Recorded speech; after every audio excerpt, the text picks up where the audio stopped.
अस्सलाम वालेकुम, आप स्कर्दू टीवी देख रहे हैं और मैं हूं नजमुल हसन सैयद। गुज़श्ता दिनों गिलगित में तंजीम अहल सुन्नत वल जमात गिलगित व कोहिस्तान के अमीर काजी निसार अहमद की जानिब से मुबैना मुतनाज़िया तकरीर के बाद बल्तिस्तान डिवीज़न के अवाम में शदीद गम और गुस्सा पाया जा रहा है।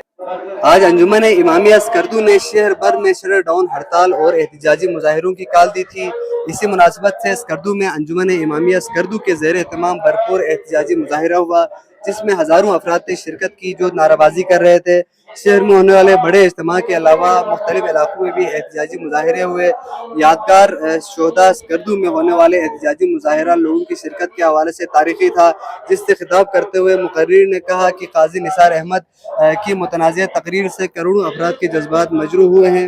मुकर्रिर ने मुतालबात किया कि इनके मुतनाज़िया तकरीर का फौरी नोटिस लिया जाए और इनके खिलाफ कानूनी कार्रवाई अमल में लाई जाए। मुकर्रिर ने कहा कि मुतनाज़िया बिल किसी सूरत मंजूर नहीं, मुतनाज़िया बिल की किसी सूरत तस्लीम नहीं करेंगे।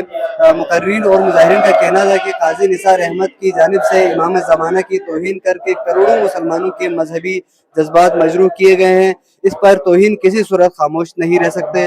मुजाहिरीन ने काजी निसार अहमद के खिलाफ कानूनी कार्रवाई का मुतालबा किया। मुकर्रिर ने कहा कि हमें गिलगित बल्तिस्तान की अमन सबसे ज़्यादा अजीज़ है, किसी को गिलगित बल्तिस्तान का अमन ख़राब करने की इजाज़त नहीं जाएगी। साथ ही मैं यहाँ पर यह बात जिक्र करना चाहूँगा कि इंडियन मीडिया गिलगित बल्तिस्तान में होने वाले एहतजाजों को गलत रंग देकर अपने मज़मूम मकासद हासिल करना चाह रहा है, जबकि किसी भी एहतजाजी धरने में रियासत पाकिस्तान के खिलाफ कोई नाराबाजी नहीं हो रही। मकामी अफराद और मुजाहिरीन ने इंडियन मीडिया पर जारी मनफी प्रोपेगेंडा की भरपूर मजम्मत की। वाज़ेह रहे कि स्कर्दू शहर के अलावा ज़िले शिकर, ज़िले गांचे और ज़िले करमो में भी इसी नौइयत के अवामी एहतजाज हुए। आस पास के इलाकों में भी एहतजाजी जलसों की खबरें मिल रही है।